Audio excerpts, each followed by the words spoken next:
The idea sparked over lukewarm beer at a late-night food stall, the night breeze doing little to cool the thoughts simmering in my mind. I wanted to break up with Miles.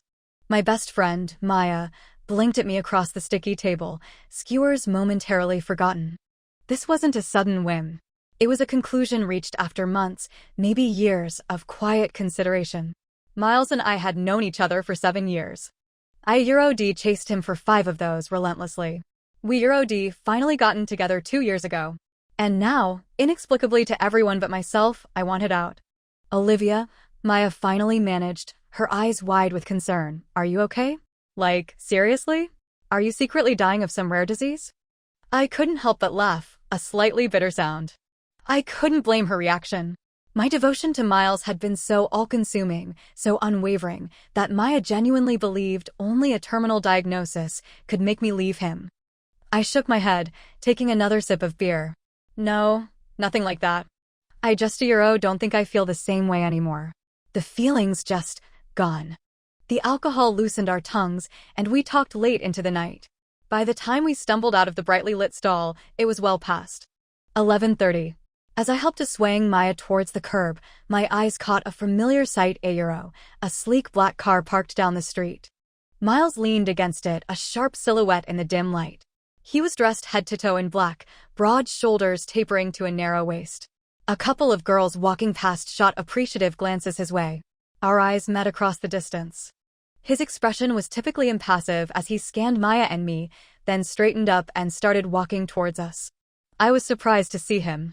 Miles was usually asleep by 10. This was far past his bedtime. Then it clicked. Maya, earlier, fumbling with her phone, I assumed she was texting her boyfriend, letting him know her ETA. Sneaky traitor. She must have messaged Miles. He stopped in front of me, his dark eyes sweeping over my face, likely noticing the flush from the beer. His brow furrowed slightly, the telltale sign of his displeasure, his unspoken judgment that I'd defied some unwritten rule. A year ago, that frown would have sent me into a spiral of anxiety, desperate to appease him. Tonight? I didn't care. A little drunk, a little reckless, I offered him a slow, slightly goofy smile. Yep, I confirmed cheerfully. Maybe it was the drunken smile, maybe the smell of beer clinging to me. His frown deepened. I kept smiling inanely. He remained stone-faced. Beside me, Maya let out a small groan, breaking the standoff. She'd had quite a bit to drink and was clearly feeling it. My Lisa's attention shifted. His expression softened marginally as he glanced at her, then back at me. Let's get her home first. Since Maya needed support, I climbed into the back seat with her. As we pulled up to her building, her boyfriend was already waiting downstairs. After stumbled out, Miles, still in the driver's seat, spoke. Move to the front. I glanced at the empty passenger seat, then complied without argument, sliding in beside him. Back at our apartment, still fuzzy from the alcohol, I showered quickly. My hair was still damp when I collapsed onto the bed, falling asleep almost instantly. Vaguely. Through the fog of sleep, I felt someone sit beside me, the gentle hum and warmth of a hairdryer directed at my hair. I didn't stir, sinking deeper into unconsciousness. And in that hazy space between waking and sleeping, I dreamt of 7 years ago, the first time I ever saw Miles Chin. I was 19, working a summer job at my uncle's dimly lit, trendy cocktail lounge. It was late, past 11, and I was fighting off drowsiness behind the bar, scrolling through my phone. A yawn escaped me just as a tall, lean figure appeared on the other side of the counter. Seeing my inattention, he snapped his fingers lightly in front of my face. His hand was long-fingered, elegant, the bones well-defined. As it moved, I jolted awake, looking up sharply, and 19-year-old Olivia Hayes met 19-year-old Miles Chin. Just like that, my world tilted. Working at the bar, I seen more than my fair share of handsome guys. But my Lisa, he stopped me cold. I just stared. He let out a soft chuckle at my stunned silence, holding up his phone. My phone's dead. Do you have a charger I could borrow? My gaze finally shifted from his face to the dark screen of his phone. Reality snapped back. Yes, of course. I rummaged under the counter, pulling out my own charger and placing it on the polished wood between us. Miles glanced at the charger, then back at me, an unreadable expression in his eyes. He raised an eyebrow. Well, I can't exactly charge it with just the cable, can I? He placed his phone on the bar. Plug it in for me, would you? I'll grab it later. He turned and walked away, melting back into the lounge's shadows, leaving me rooted to the spot. One of the older bartenders, a friend of my uncle's, nudged me playfully. Tisk, TSK. Our Olivia finally gets starstruck by a pretty face, huh? Heat rushed to my cheeks. No, I wasn't. I protested weakly, but my eyes remained glued to Miles's retreating back. That night, I kept glancing at his phone, willing him to return, rehearsing witty opening lines in my head, wanting to present the best version of myself. But he never came back for it while I was there. I took a quick bathroom break, and when I returned, the phone was gone. Over that summer, Miles became a regular at the bar, appearing every few days. Maybe sensing we were close in age, he'd occasionally strike up a conversation. Later, when university started, Maya dragged me to a basketball game at the campus across town.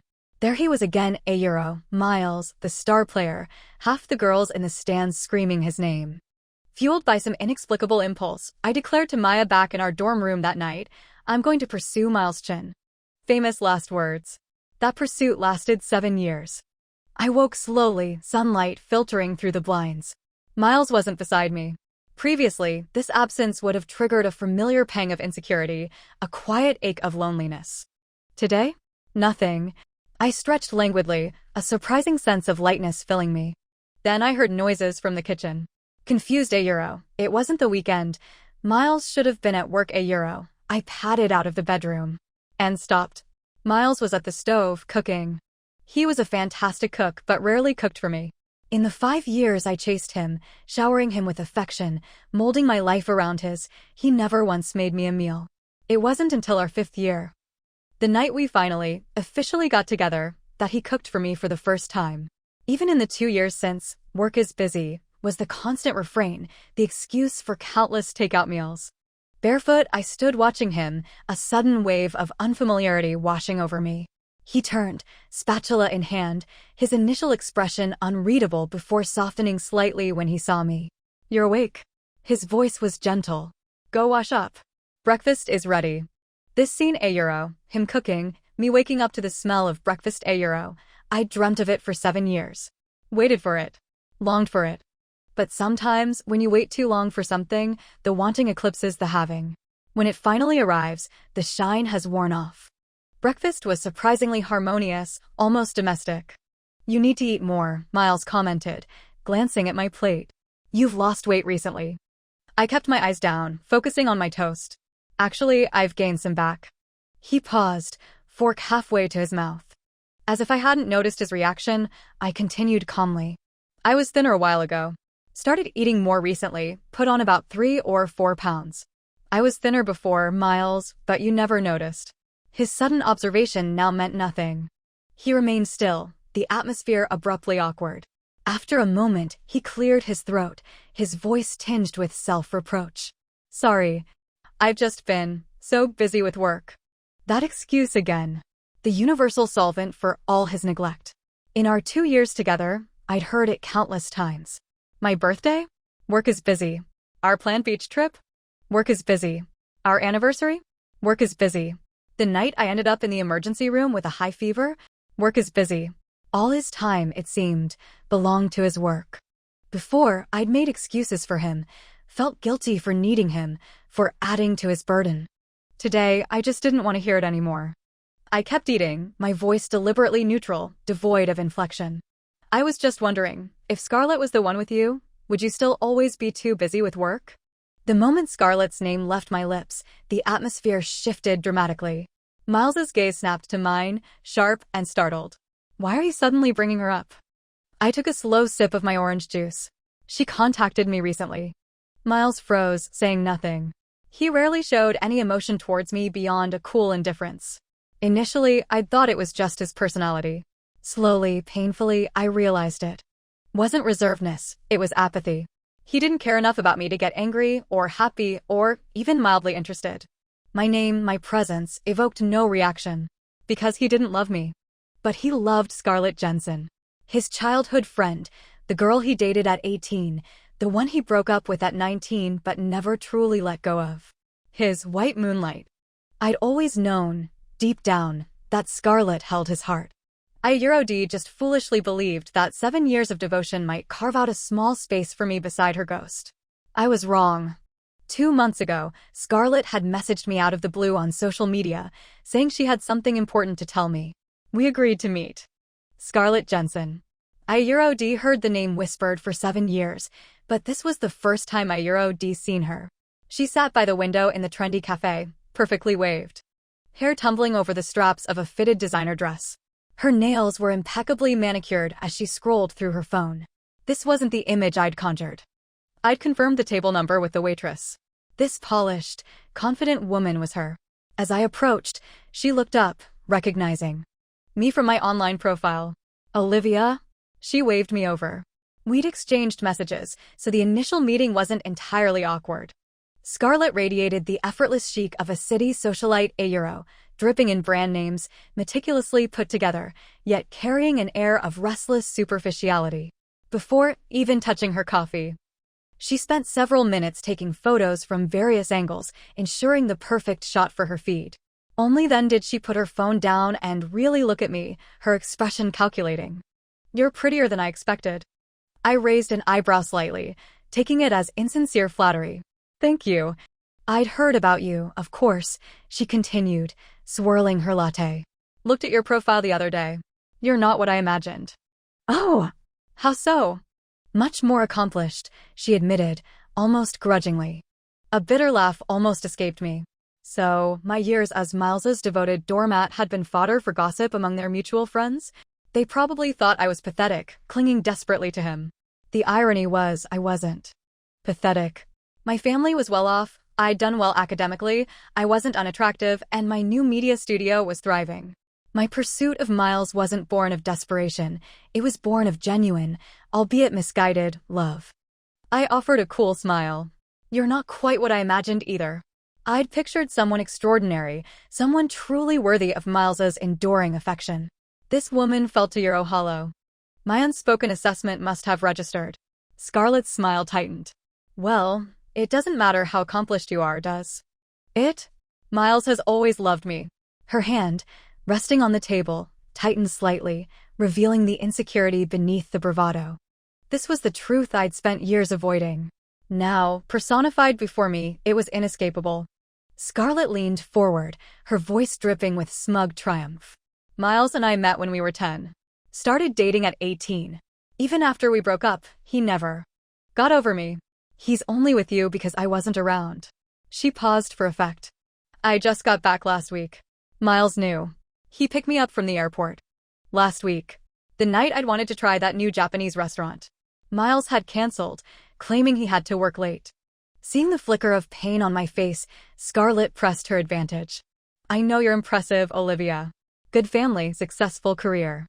But what does it matter? The only thing that counts is that Miles loves me. And in that, you've already lost. That day felt like walking through fog. The summer heat beat down, but I felt chilled to the bone, my fingertips trembling. To drive the point home, Scarlett played me a voice message from Miles. His voice, laced with a tenderness I'd never heard directed at me, murmured about us. I'll handle things properly. I'll give you a satisfactory answer. You know I have someone now. Just give me a little time, okay? His tone was pleading, hesitant. Afraid of losing her. With me, Miles never asked, he stated. His commands were absolute because he knew I wouldn't leave, wasn't afraid of losing me. That moment crystallized everything. Over the next 2 months, Miles continued contacting Scarlett. And Scarlett, perhaps out of malice or insecurity, forwarded snippets of their conversations to me. Each message was a tiny pinprick, bleeding the hope out of me. I started falling apart, spending nights crying alone while Miles was working late. 7 years of unwavering devotion, overshadowed by a simple, long time no see. A profound weariness settled over me. I didn't want this life anymore. And then, a quiet realization dawned. Maybe Miles wasn't the only person in the world for me. Maybe, just maybe, I didn't need him. One morning, I woke up alone. And instead of the usual ache of absence, I felt relief. A sense of freedom. Maybe finally, I was ready to let Miles go.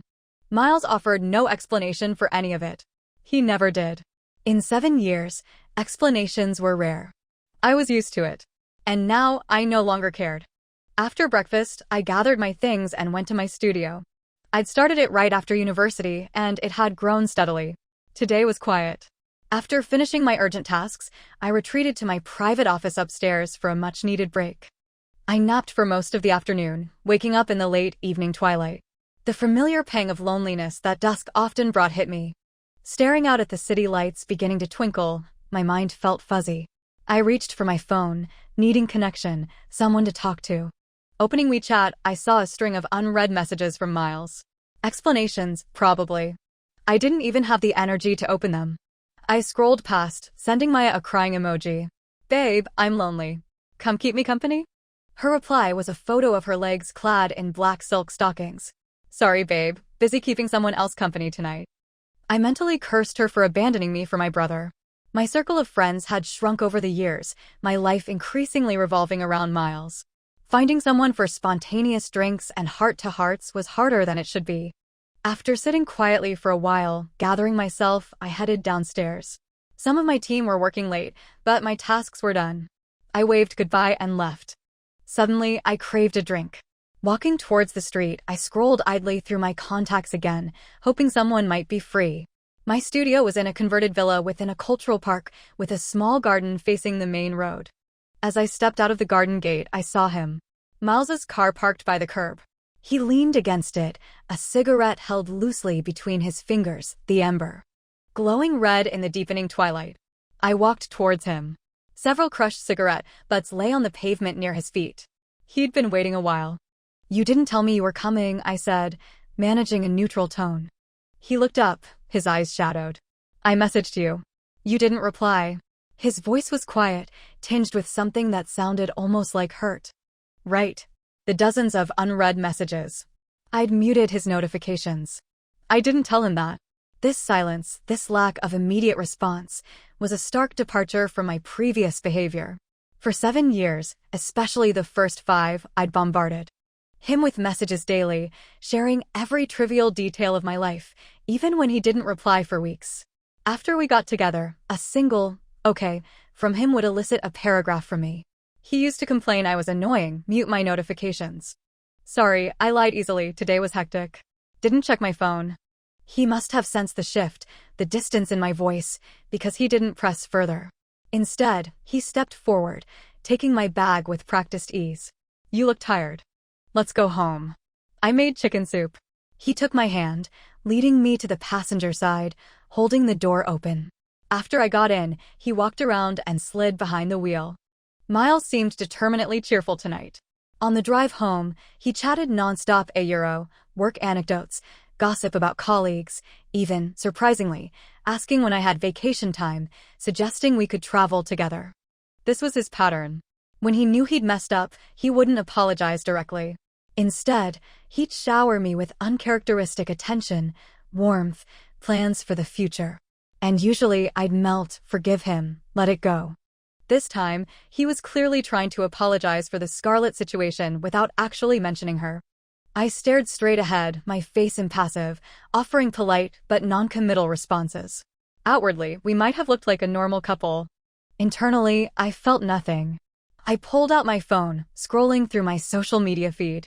A few swipes down, Scarlett's post from earlier that day appeared. A 9-photo grid, selfies at a trendy new restaurant, shots of the food, the ambience. Posted 3 hours ago. Miles had already liked it. In the past 2 months, since adding Scarlett on WeChat, unbeknownst to Miles, I'd watched him consistently like her posts. Every single one. While my own feed remained largely ignored by him. Getting a like from Miles was such a rare event I used to screenshot it as proof. But Scarlett? She got them all. See? That's the difference. Scarlett's really got a great figure, I commented casually, still scrolling. Miles, driving, stiffened slightly but didn't reply. This was our old dynamic. When faced with something uncomfortable, he went silent, and I dropped it. Not this time. I held my phone up, tilting the screen towards him, displaying one of Scarlett's photos. Seriously, you can't blame guys. Even I think she looks amazing. His expression darkened. He shot me a sharp glance. "Olivia," he said, his voice tight. He continued driving, his knuckles white on the steering wheel. I don't like this. I met his gaze briefly, then lowered the phone. You don't like it, but you like it? Silence. I returned my attention to the phone, deliberately continuing my commentary. No wonder you never like my posts. You prefer this style. Guess. I'll have to change my whole aesthetic if I want your approval. My voice dripped with sarcasm, a skill honed by years in online media. I was provoking him intentionally, waiting for the usual pattern. The argument, his cold dismissal of my feelings, the eventual ultimatum a euro. This is who I am. If you can't handle it, we should break up. Then, finally, I could deliver the line I'd been rehearsing. Okay, let's break up. I waited for his familiar script, ready with my own closing line. But this time, after a long, tense silence, he didn't follow the script. The expected anger, the dismissive words a euro, they didn't come. The heavy, oppressive atmosphere in the car remained, but when he spoke again, his voice was unexpectedly soft. He glanced at me, forcing a gentle smile. The reason I don't like your posts, Olivia, he said quietly, is because I always look at them so carefully, read every word. I just forget to hit the button. I stared at him, speechless. The blatant lie, so out of character for his usual bluntness, was almost comical. He must be truly desperate. Our relationship continued in this strange, strained limbo. On the surface, things seemed normal. I went to work, came home, made dinner, greeted him at the door with slippers. Even Maya probably thought my earlier talk of breaking up was just a momentary blip. But between us, everything had changed. The easy affection was gone, replaced by a careful, brittle politeness. I no longer waited eagerly for him to come home, didn't meticulously plan weekends around his schedule, didn't sacrifice my own time or interests to accommodate his. I used to drop everything if he called, race home from gatherings with colleagues. I used to constantly seek his approval, terrified any hint of coolness from my side would make him doubt my love. Used to. Now, I focused on my own life. One evening, after dinner, I sat on the living room sofa painting my toenails, watching TV. Miles never watched the variety shows I liked. Usually, he'd retreat to his study or bedroom. But tonight, surprisingly, he sat down beside me. I kept my focus on my pedicure, acknowledging his presence but not inviting conversation. The room was dim, lit only by the flickering TV screen casting shifting shadows on our faces. I was sitting sideways, angled away from him, but a quick glance up revealed his profile. Perhaps sensing my gaze, he broke the silence. This show seems quite popular. I agreed noncommittally, turning my attention back to the screen where young, attractive idols played silly games. Yeah, everyone likes looking at pretty things. He wasn't usually interested in celebrity gossip, so the conversation quickly died. I finished my nails, carefully placing the bottle aside, curling up on my end of the sofa to let them dry. Seeing the distance between us, Miles patted the cushion next to him. Sit closer. Normally, I'd leap at the chance. Tonight, I didn't want to. Nails aren't dry, I excused myself. He glanced at my feet, then said nothing more. We sat in silence, watching the show. I was engrossed. I had no idea if he was even paying attention. After a while, his phone rang.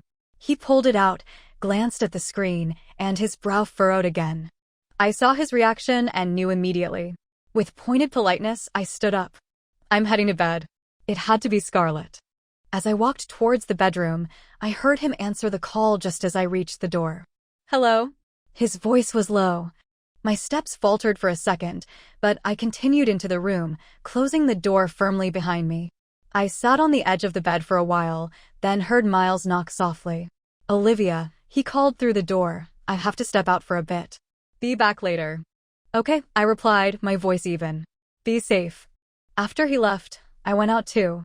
Not, however, to drown my sorrows over him running off to Scarlett. This outing had been planned for days a euro, hence the freshly painted toenails. The bar was chic, dimly lit, filled with familiar faces. 7 or 8 of us, guys and girls who'd known each other for years. The vibe was relaxed fun. The only minor interruption was a message from Scarlett that popped up when I checked my phone in the restroom. It was a photo a euro, Miles's back as he stood cooking in her kitchen. The accompanying text read, "So sorry. Aunt Flo arrived. Unexpectedly, cramps are killing me. Had to call your boyfriend over to make me some brown sugar soup. Hope you don't mind. Per thousand. TSK. Textbook passive aggression. Dripping with smugness. I actually laughed out loud, typed back, "Don't mind at all," silenced my phone, and went back to my friends. By the time the night wound down, I was pleasantly buzzed. As we spilled out onto the street, the guys offered rides home. A university classmate, Ben, lived relatively close to me, so we shared a taxi. I was a little unsteady on my feet. As Ben helped me to my apartment door, I stumbled slightly. He grabbed my arm to steady me. Fuzzy-headed, I fumbled with the keypad, entering the wrong code twice. As I leaned in for the third try, the door swung open from the inside. Miles stood there. The Miles who was supposedly making soup at Scarlett's. His face was thunderous as he saw Ben standing close, holding my arm. He reached out, grabbed my other arm, pulled me inside, offered Ben a curt, dismissive thank you, and shut the door. After gulping down a glass of water, sobering up slightly, I headed for the shower. The bar smoke clung to my hair and clothes. By the time I'd washed my hair, showered, and dried off, it was nearly 1 a.m. Emerging from the bathroom, I saw the bedroom light was off. Through the darkness, I could make out his shape in the bed. I carefully navigated around to my side. Just as I sat down, the mattress dipping slightly, he moved. The duvet was thrown back, his arm snaked around my waist, pulling me down. His lips, cool and soft, pressed against mine before I could react. I tried to struggle, but he held me fast. Miles always ran cool, even in summer, his fingertips felt chilled. That cold touch against my skin now sent an involuntary shiver through me, my body tensing. I was afraid. I thought that first kiss, years ago, had conquered my initial fear of his intensity. But now, his unexpected forcefulness, the way he pinned me down it brought back a deep-seated fear I thought I buried. A wave of revulsion washed over me. I closed my eyes, taking slow, deep breaths, trying to center myself. As his lips moved from mine, trailing downwards, I spoke, my voice quiet but firm. "Miles, I don't want to." His body instantly went rigid above me. He stilled completely. Taking another breath, I repeated, "Miles, I'm tired tonight. I don't want this." I never refused Miles. Especially not intimacy. Even when I wasn't feeling well, I'd never turned him down. For years, I'd catered to his every whim, been constantly available. But I was so tired. He remained frozen for what felt like an eternity. Finally, he buried his face in the curve of my neck, inhaling deeply. "Sorry," he mumbled against my skin. He pushed himself up, moving off me, settling beside me on his back. Gently, he pulled down the hem of my nightgown, which had ridden up. Then, turning onto his side, he pulled me into his arms, his large hand resting softly on the back of my head. His embrace was surprisingly gentle, tender in a way that felt unfamiliar. He kissed my forehead softly. "Okay, sleep now. It's late." Curled against him, a thought surfaced. "Miles," I murmured drowsily. If there's something going on, just tell me. Please don't lie to me." He stilled again for a moment, then gently stroked my hair. "Silly girl," he whispered. "There aren't that many lies between us." I was too exhausted to reply, my eyelids heavy. Nestled in his arms, I drifted off. And through it all, he never mentioned Scarlett. It was time to go. When Scarlett sent yet another message, this time confirming Miles was taking her out to dinner tonight, I knew. Whatever shred of hope I'd clung to dissolved. He hadn't said the words, but his actions screamed his choice. After 7 years, it was still Scarlett. I was still the consolation prize. This time, however, there was no heartbreak. Just a profound, liberating sense of release. Miles left for work in the morning and wouldn't be back until after dinner with Scarlett. That gave me the entire day.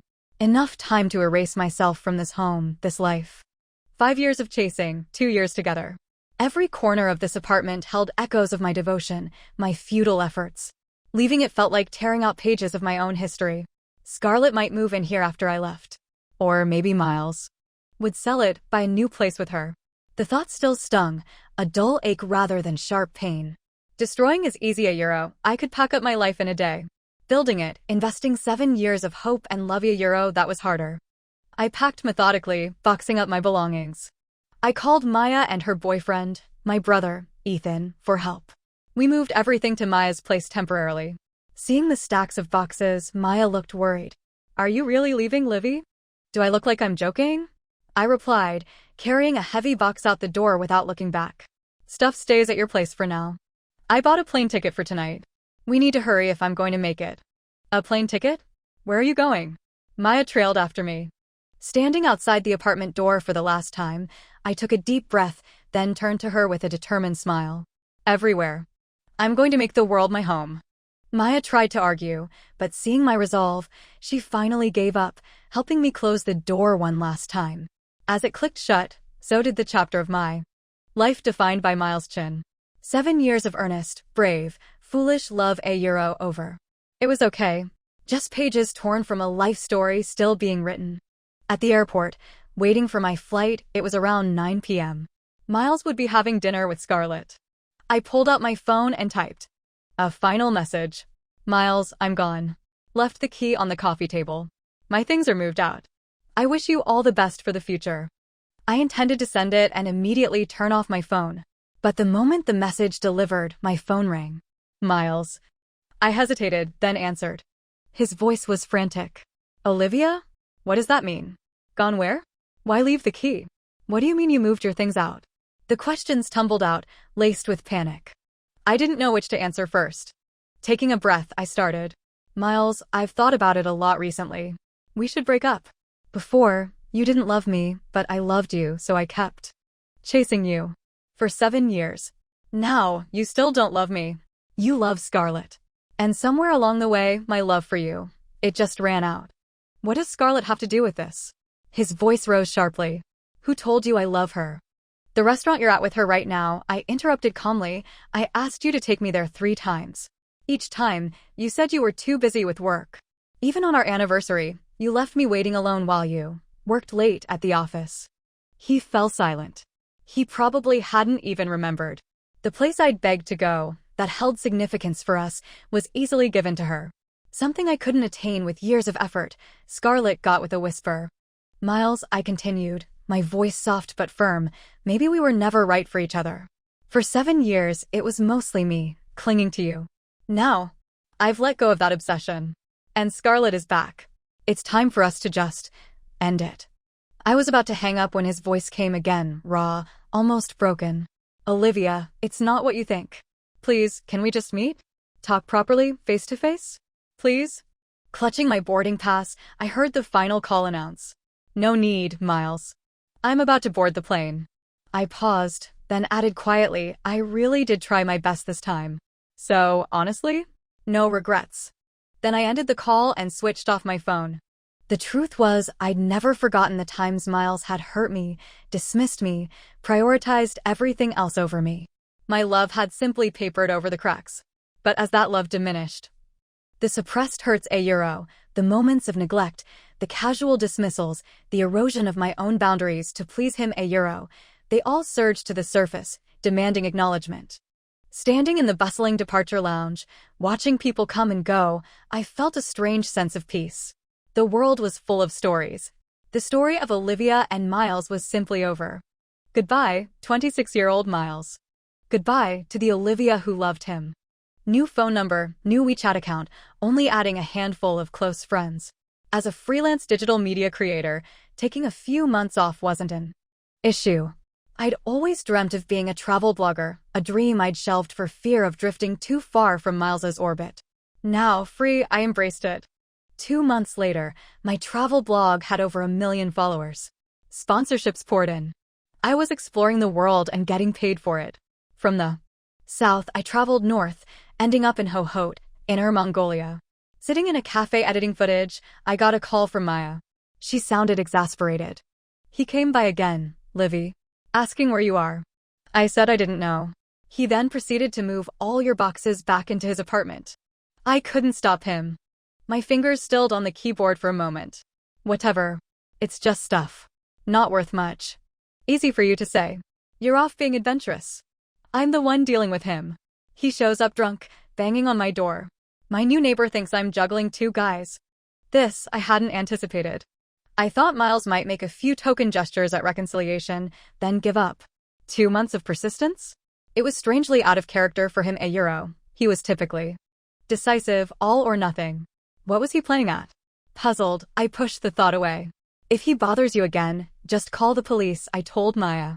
Honestly, I have no plans to come back anytime soon. Months passed without further news of Miles. My travel blog flourished, hitting over 3 million followers in half a year. My confidence grew, my perspective shifted. I felt whole, independent. I finally returned to my home city 6 months after I'd left. I departed in the height of summer. I returned to the dead of winter. Spending the Lunar New Year holidays with my family was comforting. My parents, initially critical of my abrupt departure and extended adventure, softened when they saw how tanned and thinner I'd become, their complaints turning to concern. On the 5th day of the new year, Maya called, inviting me out with a group of friends. I hadn't seen most of them in months, so I agreed. I didn't expect Miles to be there. Sitting in a dimly lit corner of the KTV booth, watching everyone laugh and sing, I saw him appear in the doorway. A hush fell over the room. It was clearly a setup. He looked different.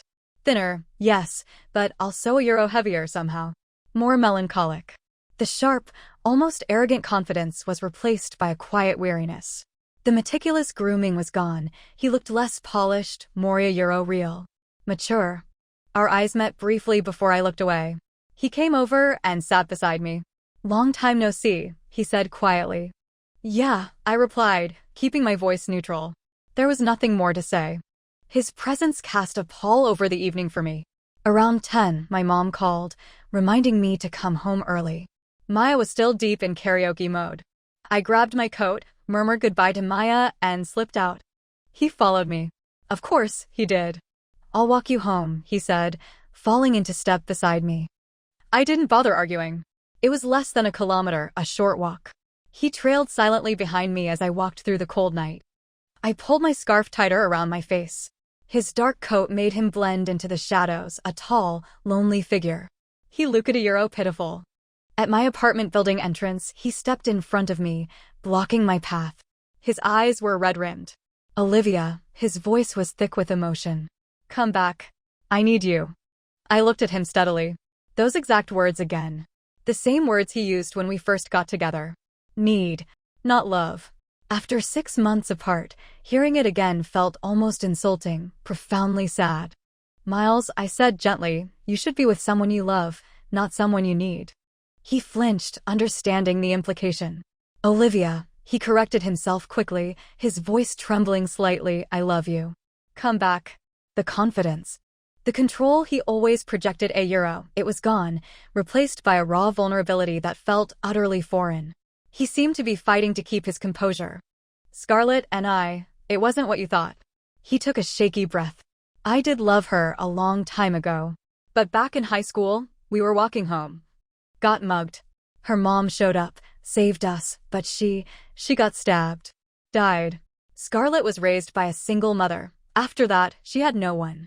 I listened silently. His voice grew thicker. She left after graduation. I couldn't find her for years. When she came back, 6 months ago, she was in trouble, financially, emotionally. She wanted to get back together. But I only wanted you. Olivia. I tried to help her, get her back on her feet, so she wouldn't disrupt us. His voice cracked. The night you left, the dinner. I gave her a sum of money.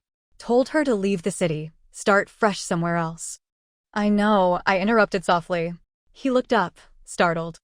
I ran into Scarlett in Shanghai a few weeks ago, I explained quietly.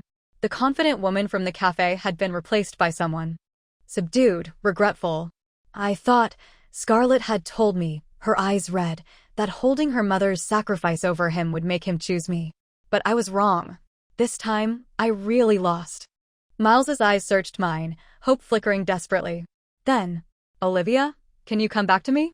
Please? I sighed, looking up towards my apartment window. I should go home, Miles. The light in his eyes extinguished. He stepped aside. I walked past him towards the entrance. After a few steps, I glanced back. He stood where I'd left him, head bowed, a solitary figure under the streetlight. For so many years, I had been the one following him, orbiting his world. Just being in his shadow had felt like enough. Now, looking at his back, I felt nothing. No lingering pull, no regret. Just a quiet finality. I turned away and walked inside. For the next few days, he waited outside my building. My parents saw him several times during their daily walks. Despite my request to leave things be there, hearts softened. One afternoon, I came out of my room after a nap, still in pajamas, to find Miles sitting awkwardly on our living room sofa. My mom rushed out from the kitchen. "It started raining, dear." I couldn't just leave him out there in the cold. I just nodded, poured myself some water, and went back to my room. Mom followed me in, lecturing. "Breakups are one thing, Olivia, but show some manners. It's still the holidays. He brought gifts for your father and me." "He shouldn't have come here if he wanted manners," I retorted, watching a variety show on my laptop. "Besides, I didn't get any gifts." Miles stayed until dinner. Mom and Dad insisted. As they sat down at the table, I emerged from my room, bag slung over my shoulder. "Not eating here tonight," I announced brightly, walking past them. "Going over to a friend's." He couldn't camp outside my parents' place forever. Once the holidays ended and I went back to work, he shifted his vigil to my studio. My team all knew him, of course. Bribing them with daily bubble tea and snacks was easy. Suddenly, everyone in the office became his advocate, subtly and not so subtly, urging me to reconcile. My standard reply: whoever eats the snacks can reconcile with him. My travel blog continued to boom. After the new year, I prepared for my next trip. Someone must have tipped Miles off. He called me, waiting downstairs again. I knew I couldn't keep dragging this out. It was time for a definitive end. I went down to meet him. He'd been drinking. His eyes were red, his usual composure gone. Seeing me, his control crumbled. "Olivia," he pleaded, his voice thick, "what do I have to do? Tell me. I'll do anything." Before he could continue, I interrupted him gently but firmly. "Miles." I met his desperate gaze. "It's late. Go home."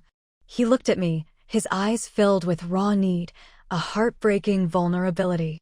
"It's not late, I'm not talking about the time." I cut him off again, my voice unwavering. "I'm saying, it's too late for us." He froze, the words finally landing. Yes, it was too late. 7 years. Too much had been eroded, too much love consumed and not replenished.